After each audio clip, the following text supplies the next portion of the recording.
This is the Earth to World Broadcasting Network.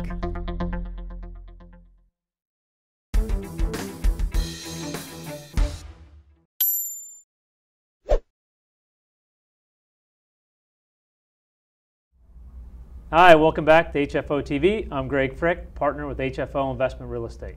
Today we have Eric Engstrom, Principal Planner and Project Manager for the Portland Plan, to talk a little bit about the comprehensive Portland Plan. Eric, thanks for coming. Thank you. Maybe you can give us a little kind of a general overview of what exactly the plan encompasses and kind of the goals of the Portland Plan that I know that's been in the works. Sure. Well, the Portland Plan is intended really as a long-range 25-year plan to get the big picture of what our goals are as a city and where we're going. And at the core, it's really about identifying what our priorities are and working with other public sector agencies to identify our shared goals and objectives for the 25-year period. So it's not just a City of Portland plan, it's a plan developed with all the other public agencies that operate within the city, TriMet, the school districts, the county health department. Got it, okay. Does it work also with other neighboring cities, Beaverton? A lot of other neighboring cities are in the process of doing updates to their long-range planning too. So, and we've certainly had conversations about how our plans intersect, and we all work within the framework of the regional urban growth boundary and the implications there. Okay, all right. And then what are you guys using as a projected population growth for Portland in this 25-year plan? We expect to see, and this is based off of an allocation of Metro's projections, but we expect to see about 132,000 new households in the 25-year period land in Portland. So with a 2+ average household size, that's could be more than 250,000 new people. Wow, okay. On top of that, we expect around 147,000 new jobs in the city, or we're planning for that. And that's, right. To be honest, that job growth target is aggressive, but we think that now is a good time to have aggressive job growth targets. Yes, after the past. That's what we've been through the last few years. Yeah. Yes, definitely. And how do you see when you guys are doing this plan, I'm sure you're looking at demographic changes. Where do you see that changing from where we've been 5 years ago to where we're going in the city of Portland? Sure.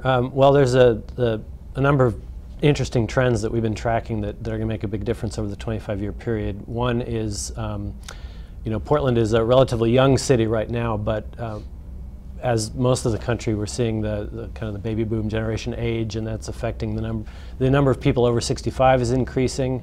So that changes some of the public service needs we have.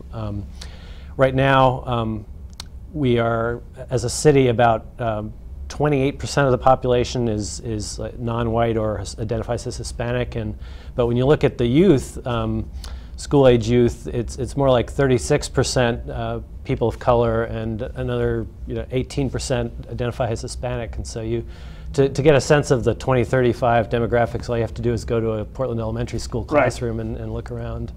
Okay, so in looking at that, is that making you have to gear more services to the older demographic of where it's going? And yeah, it affects both how the city operates just as a business entity, but also how we build the city in terms of an aging population. It affects how we design things like sidewalks and, right, and what our housing needs are, what kind of housing we might need. In terms of the racial demographics, it affects things like our need to translate materials. It affects what the poverty rates are and what social issues we may have, and right. So we just need to retool a lot of the way we do business with an eye towards that demographic projection. And now, how long has this plan kind of been in the works? I know it's not finalized, but We've been working on it for about 2.5 years. We started out with we did it in a couple phases. The first phase was a fact-finding phase where we published a Portland handbook and a bunch of background reports, which are full of a lot of this data that I've been describing. Right. And then we went through a process of a couple phases of identifying and then refining goals that the city as a whole had, and that led to the draft plan being published in the early last fall, and then we went through Planning Commission just this winter, and we're now headed off to City Council for their review. Now, with the upcoming election, with a new possibly a new, well, we are going to have a new mayor, is that going to change the plan, or is this kind of above not politically, I guess, involved from that standpoint? You know, I don't know, to be honest, but I think that in hearing the different candidates talk, all of the different mayoral candidates are certainly aware of the Portland plan and have looked at it and have made statements about individual elements of it. On the whole, I think that the debate has been more about the how you implement and the style of how you implement, right, rather than the content. Got it. Okay. And then doing the plan, where do you see the growth occurring over Portland in the next 25 years? We've been spending a lot of time trying to understand growth patterns and where housing and jobs will land within the city. And there's definitely a real big shift, especially on the housing side, over the last decade that we've been watching. Right. In 2002, for example, like more than 40% of the new housing units were built in Portland were built east of I-205 that year. And fast forward to 2012, and that number's down to like 6%. So there's been a real geographic shift. In 2002, a lot of the new housing was out in places like Pleasant Valley or up in Forest Heights, kind of at the periphery. A lot of single-family housing. Right. If you look at 2012, the neighborhoods with a lot of development activity include places like Buckman and Albina and along the Interstate Avenue and northeast Portland. So it's just been a tremendous change in the geography of where housing is occurring. Some of the housing types have changed too. For example, in 2002, I think probably less than 1% of the new housing was what we call accessory dwelling units, the kind of the basement apartments, right, or granny flats. And 2012, that's over 6% of the total building permits coming in this last year. Actually, 2011 is what I'm talking about. So that's been a big change too in the types of housing. People are staying closer to home rather than buying a new house. They're renovating and trying to get some supplemental income out of that. Well, we've seen it too. We've seen the demographic change. We've got more renters coming into the market. So developers or people looking at that are kind of changing what they're looking at build, getting away from single family, getting more into multifamily units, or you guys said high density projects in the core. Yeah, and over time we've seen that shift from being primarily a single family city towards most development occurring as multi-dwelling, and the housing stock that's on the ground is about 60% single family or more, but what's actually getting built now is 60% multifamily or more, and we expect that to continue over the next 25 years, and if not accelerate. The single family housing stock we have is a lot of that's still going to be here, of course, in the next 25 years. So we've got a pretty good supply of that. But where we're going to need to think about it is in terms of affordability and in terms of the need for more accessible housing, like universal design kind of issues, or there's definitely a mismatch in terms of family housing, especially the more apartments we're building. I don't know if everyone's figured out an affordable way to build family-friendly apartment units yet, and that's a trick. That's a trick, not yet. Yeah, not yet. I mean, most of the stuff being built in the cores, you're looking at one-bedroom studios, smaller square footages. You just don't see a new construction gearing towards a multifamily for families. So that's a lot of what the policy issues we're grappling with is how can the public sector affect that, either through our policies, our tax policies, our construction policies, or how we, what our fees are, or our things like system development charges. We have a variety of ways we can push or pull the market in one way or another, and our power is limited, but with the tools we have, how can we do what we can to address what we think are going to be the shortfalls.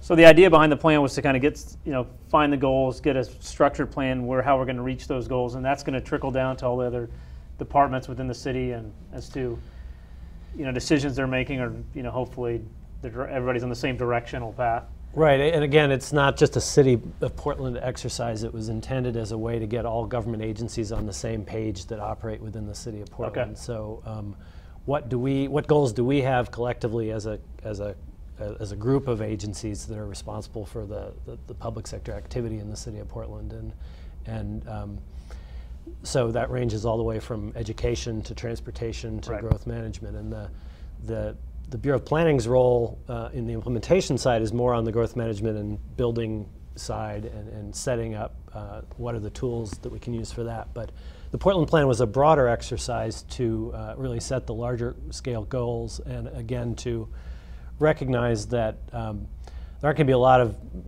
big streams of new revenue coming to government over the next 25 years. And so if we're going to handle our responsibilities, we need to collaborate more directly between governments and have a single game plan rather than 12, 15 different agencies going in different directions. Everybody going, yes. Was there a city that as the group looked at kind of as a model as to where, we think Portland's going to be in 25 years, or this is how? We looked at a lot of different trends in a lot of different cities and looked at other planning exercises in other cities. New York City has done some good work with their Plan NYC and looking at future issues and we certainly paid a lot of attention to that exercise. We've studied the Sydney plan, which we think is a good example Australia? of this kind of, Okay. Sydney, Australia did a good plan about 5 years ago that we've modeled a little bit in the structure of how we've been working. Got it. Okay. And then what are the guiding? What were the guiding principles or the goals of the city, kind of when they set this thing out? This is what we want to cover. Well, we set out again trying to identify what was most important to Portlanders, and what we found was that obviously jobs are a key topic.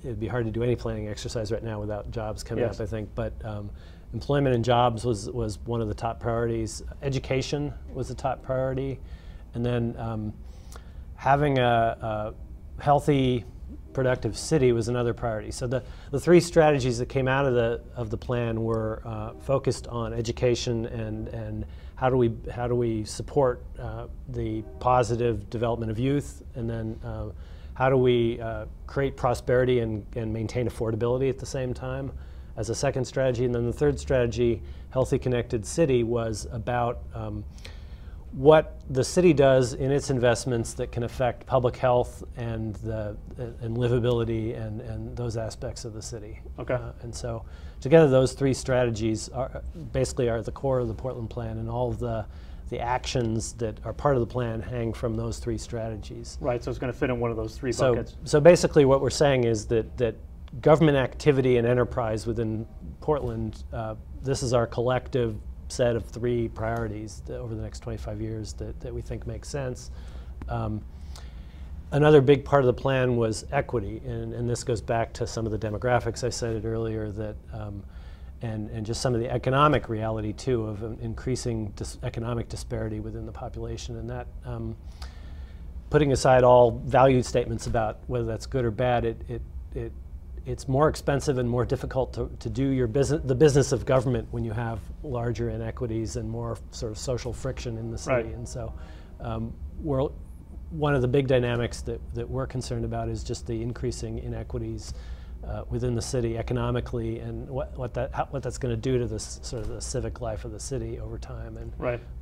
So the Portland plan has a big emphasis on how can we implement these three strategies, paying attention to equity as a primary implementation strategy. We're going to take a quick break and be right back. Thank you.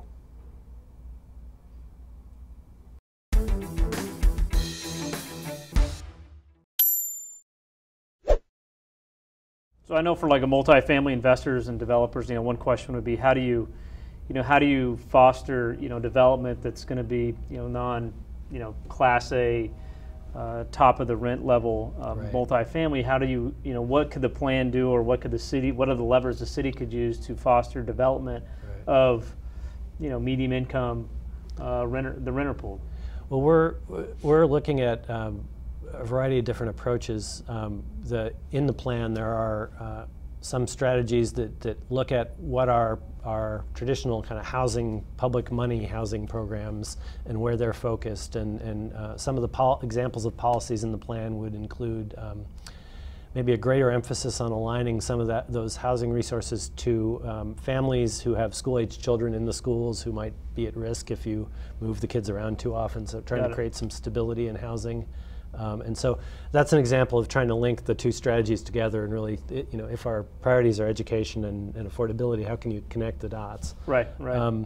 Other policies, paying a little more attention to location of any kind of housing that receives public subsidy. In the past, sometimes when we're doing housing investment, we look for the cheapest land, and that's usually at the periphery of the city. And what that doesn't consider is the transportation budget of the families that you might be putting in that housing, and so it's a tricky balance. But what policies can we put in place in terms of the location of housing that receives public subsidy?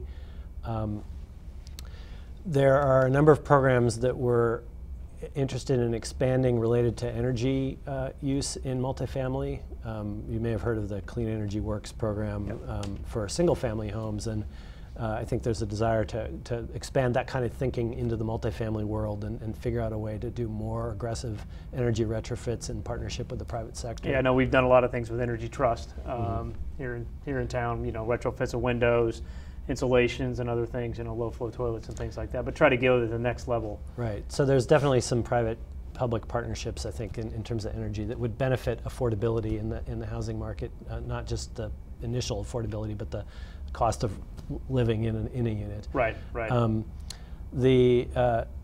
Another factor is just the distribution of housing and looking locally at what are some of the gaps in specific neighborhoods. If it appears that there's a strong demand for a particular kind of housing, but there's a shortfall, and so we're looking at some place-specific policies. Other tools that we have include just rethinking some of our zoning tools and the bonuses we provide for different types of housing or housing amenities, and gearing those bonuses towards this plan and the things that we're trying to accomplish. Last time we really did an overhaul of that system was 25 years ago. So there's some bonuses in there that no longer make any sense, that are really out of date. So kind of match the zoning up to the point. This is why we're doing this zoning, to match up to get the goals for this plan. And there are some tax and financial tools that are available too. We have, there are tax credits that different housing developers utilize now, and just rethinking what our criteria are to qualify for those things, and do those criteria line up with the plan. Right. And from a standpoint of employment, what can, from the plan, is it gearing, finding space for more, employers? Is it, looking at the tax plan or the benefits you can give to try to increase employment in the area? There's a couple different strategies there in the plan. One is some things that are already in motion, frankly. The neighborhood economic development strategy coming out of PDC, and just assistance directly to neighborhood business associations and to help groups that are organized move forward. Right. There's also just the larger PDC economic development strategy, which focuses public resources on economic development towards an identified set of cluster industries in the things like apparel and some of the advanced manufacturing and some of the green building areas where Portland maybe has a competitive advantage right now, and continuing to boost that competitive advantage. On the more the planning and zoning side, there's one of the things we pay attention to is the supply of land available to industry and to different job markets. And we have a report called the Economic Opportunities Analysis, which is about to have its third draft released in the next month. And some of the conclusions of that report are that we're short of land for industrial expansion, particularly along the river, and for marine terminal development. And so we're going to be looking at what are our zoning policies that can help with that. So either rezoning, or you can make existing land supply more productive by doing infrastructure investment. And there's also a real clear need for a greater investment in brownfield cleanup. A lot of our industrial land is effectively unusable right now because it's got too many encumbrances from a contamination point of view. So just what can we do as a public policy to move that forward?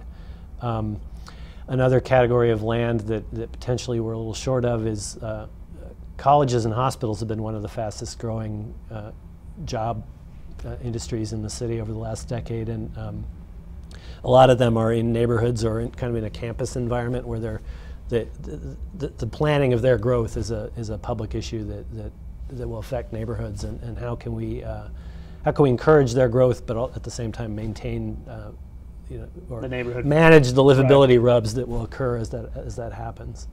Okay, and then we talked about, so the plan's going to be adopted, they think April, May. Yeah, we're within a few days of releasing another draft of the Portland plan, Okay. actually. So you should see that by the time this airs. It should be up on our website at pdxplan.com. pdxplan.com. Okay. And we have a city council hearing scheduled on April 18th, and that'll be in the evening. And then, so yeah, folks who are interested in the plan definitely may want to show up and testify about the plan or what elements they like or don't like. Okay. If the plan's adopted, then we would move in towards more of an implementation mode. And that could be with all the different services that we talked about that are doing business within, the city of Portland. Right. There's a couple different elements of implementation. One is with our partner agencies. That there are a lot of actions that are assigned to agencies that aren't the city of Portland in here, and so we would be working to solidify the more formal agreements to make sure that those actions are moving forward. We would be another big implementation strategy is updating our comprehensive plan policies to be consistent with this plan, and that's the comprehensive plan is the Portland plan is a broader long-term framework, but the comprehensive plan is a more detailed land use and infrastructure plan that is the city of Portland's plan for its infrastructure responsibilities and its plan for sort of the physical spatial growth management, and that's a subset of the larger topics discussed in the Portland plan, but it's an important piece that we have responsibility for to move forward with. So we're going to be taking the next steps on the comprehensive plan to start drafting the policies that would go into the comprehensive plan that are consistent with the Portland plan. And how do you get buy-in from the agencies that are doing work within Portland? I mean, I would think on the comprehensive plan, which is the city of Portland's infrastructure, I mean, you're going to get buy-in with with this plan as well. But how do you go to an agency and say this is the need that we see? Is it through economic advantage? What do you do to? We've put a lot of time in on interagency meetings over the last 2 years, I can tell you. But yeah, it's just a long, involved process. We have a lot of meetings. We try and work at the staff-to-staff level and get agreement, and then we bring it up the chain. And each agency has a different sort of governance structure for how they formally make decisions. So we need to sort of go case by case as to how they want to formally adopt or commit to specific actions. It depends on the agency how they do that. We're going to take a quick break and be right back. Thank you.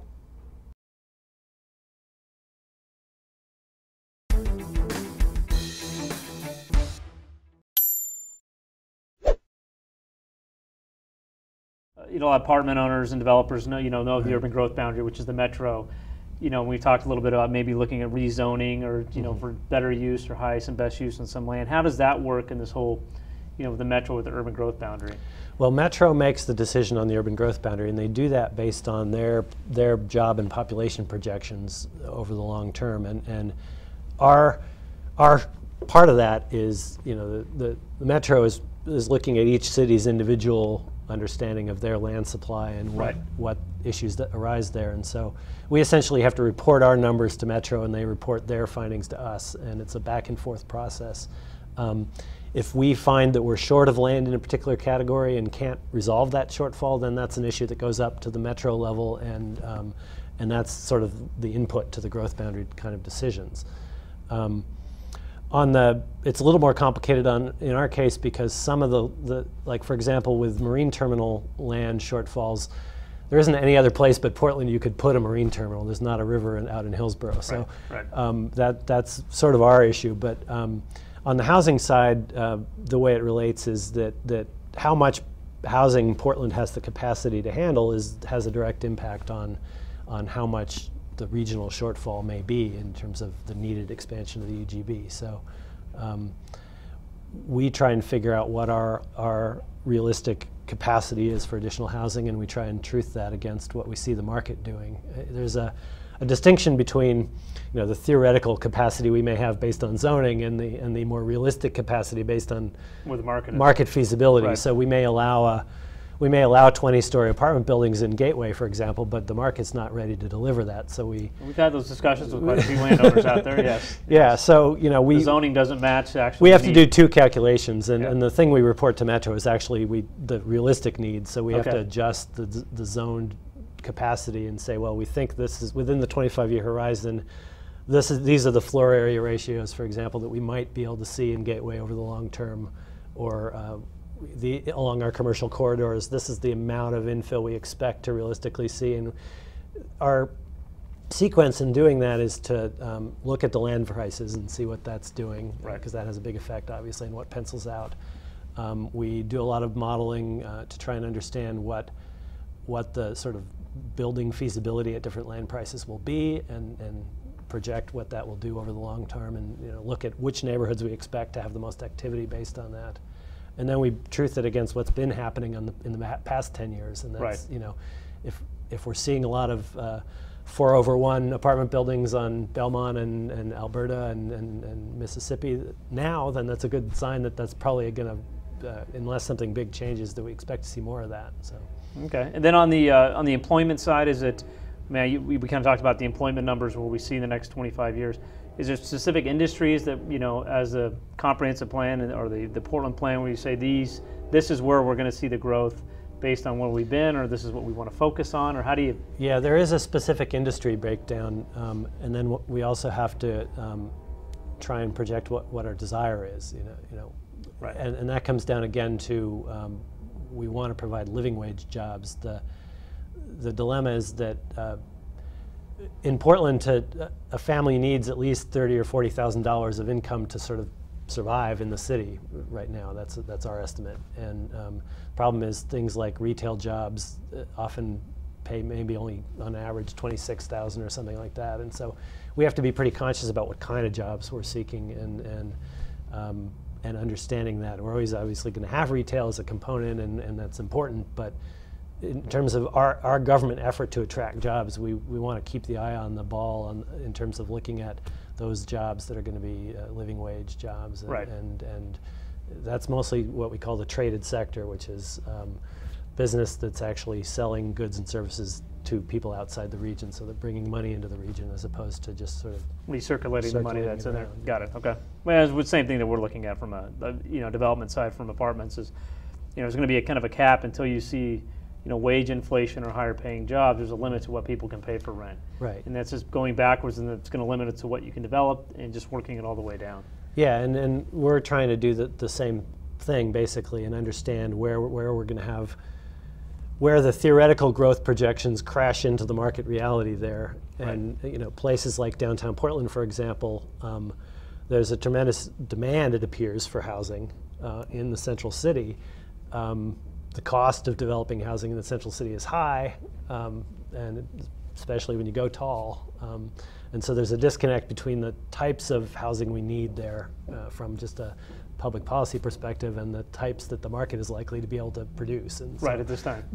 Yes. Which we've talked about on it many times with system development charges. There are adjustments that need to be made to make those a little bit more affordable, so you're not up this upper level, and where you have to attract these kind of rents where, again, it's not for the whole population. Right. So the central city situation is one of the big rubs we see, is that there's in looking at our different possible growth scenarios over the next 25 years, we could choose to grow tall in the central city, or we could choose to emphasize neighborhood infill, and those are different things from an affordability perspective. And on the one hand, a strong central city growth has a lot of benefits in terms of transportation spending and the need for less infrastructure and just livability of the central city. On the other hand, we might not achieve our affordability goals if we just did that. So. Got it. So you're trying to spread it out to both, or we have to look at different scenarios and then sort of figure out what Portlanders will want to do. Right. Okay. Essentially. Okay.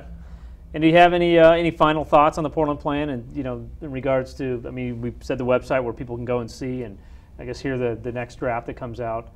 Yeah. Well, again, I'd encourage folks to look at the next draft, which will be on pdxplan.com any day now, and then show up in late April to City Council if you're interested. And then also for the folks listening to this, if folks are interested in more follow-up kind of small group discussion of issues, we do have a our public outreach plan basically says that we would like to be doing small group discussion when it's possible to set up and try and do it's one good way to find out what people are thinking. And is that based on kind of neighborhood, based on, you know, either place-based or a industry group? If you know, if someone wants to host a meeting and invite one of our planners to talk about it, we're happy to do that. Okay, great. Well, thank you again. Thanks for coming to HFO-TV. We'll see you next time. Thank you.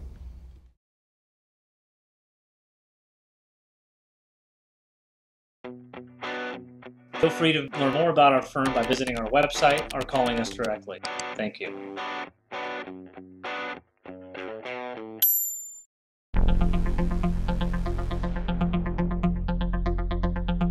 This is the Earth to World Broadcasting Network.